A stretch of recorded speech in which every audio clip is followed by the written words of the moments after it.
बहुत सारे लोगों के सिविल डिफेंस के फॉर्म जो हैं वो रिजेक्ट हो रहे हैं। किसी का एक बार हुआ है और किसी के तो 2 बार भी हो चुके हैं। और ये कोई 100-200 लोगों की नहीं, तकरीबन बहुत सारे लोगों के हुए हैं, क्योंकि छोटी सी भी गलती अगर होती है आपसे तो वो रिजेक्ट मार देते हैं सीधा। देखिए, मैं इस वीडियो में आपको इसी बारे में बताऊंगा कि वो कौन से रीज़न है जिसकी वजह से सिविल डिफेंस का फॉर्म रिजेक्ट होता है। देखिए, सबसे पहला जो रीज़न है वो है PCC। ये लगभग अभी तक सब लोगों को पता चल गया कि अगर आपने पुलिस वेरिफिकेशन नहीं कराई तो आपका फॉर्म रिजेक्ट हो जाएगा।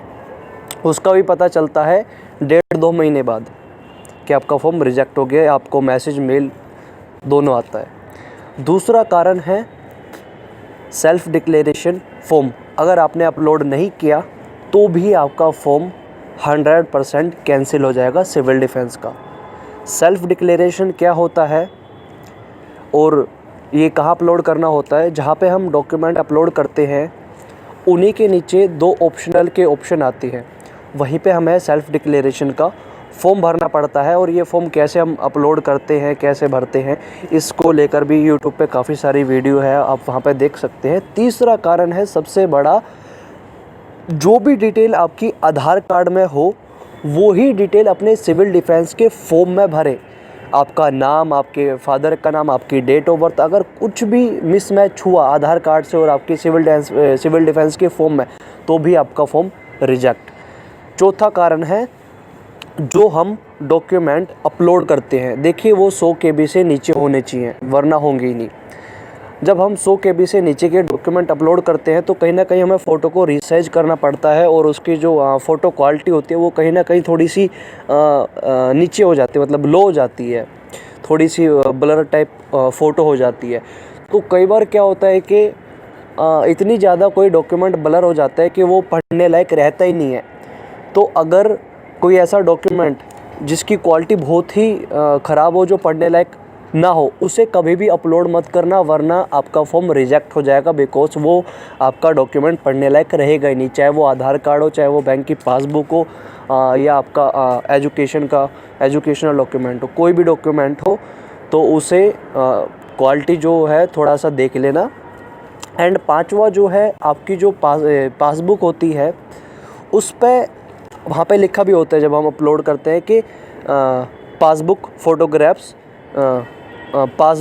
फ़ोटो विद फ़ोटोग्राफ्स, मतलब आपकी ऐसी कुछ वहाँ पे लिखा होता है, एग्जैक्टली मुझे याद नहीं है, कि मतलब आपकी जो पासबुक का फ्रंट पेज है उस पर आपकी फ़ोटो चिपकी हुई होनी चाहिए और उस पर बैंक के स्टैंप लगे हुए होने चाहिए, तब वो जाके अप्रूव होता है।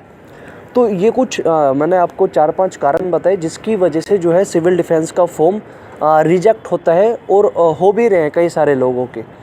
तो आप इन बातों का ध्यान रखना। और इसके अलावा अगर आपका फॉर्म 2 बार से ज़्यादा 3 बार रिजेक्ट हो जाता है तो कृपया करके उसे खुद से भरने की कोशिश ना करें। हो सकता है या किसी साइबर कैफ़े पे चले जाए अपने आसपास, वहाँ पे जाके भरवा ले। अगर आपसे बार बार गलतियाँ हो रही हैं तो वो तकरीबन आपके जो भी पैसे लेगा 100-200 रुपये तक लेगा, इससे ज़्यादा नहीं लेगा। अब ये डिपेंड करता है आप किस एरिया में रहते हैं। और 1 महीने फॉर्म भरने के बाद 1 महीने के बाद 1 से 1.5 महीने के बीच में जाके अपनी सिविल डिफेंस के ऑफिस में जाके पूछ लें कि हमारा जो सी फॉर्म आना है उसका स्टेटस क्या है। अगर आप घर बैठे रहोगे तो 1.5 से 2 से 2.5 से 3 महीने भी हो जाएंगे, आपका कोई स्टेटस आएगा नहीं। तो एक बार जाके SDM ऑफिस में पूछ ज़रूर ले कि आपके सी फॉर्म का स्टेटस क्या है। अगर रिजेक्शन होगा तो रिजेक्शन आ जाएगा और उसमें कुछ मिसमैच होगा, एक मिसमैच का ऑप्शन भी आता है, तो उसे आपको ठीक करना पड़ेगा। और अगर सब कुछ सही होगा तो आपको एक मैसेज आएगा कि आपका जो फॉर्म है वो एप्लीकेशन अप्रूव हो गई है, और कुछ टाइम बाद आपका सी फॉर्म भी आप डाउनलोड कर सकते हो सिविल डिफेंस की साइट से। धन्यवाद।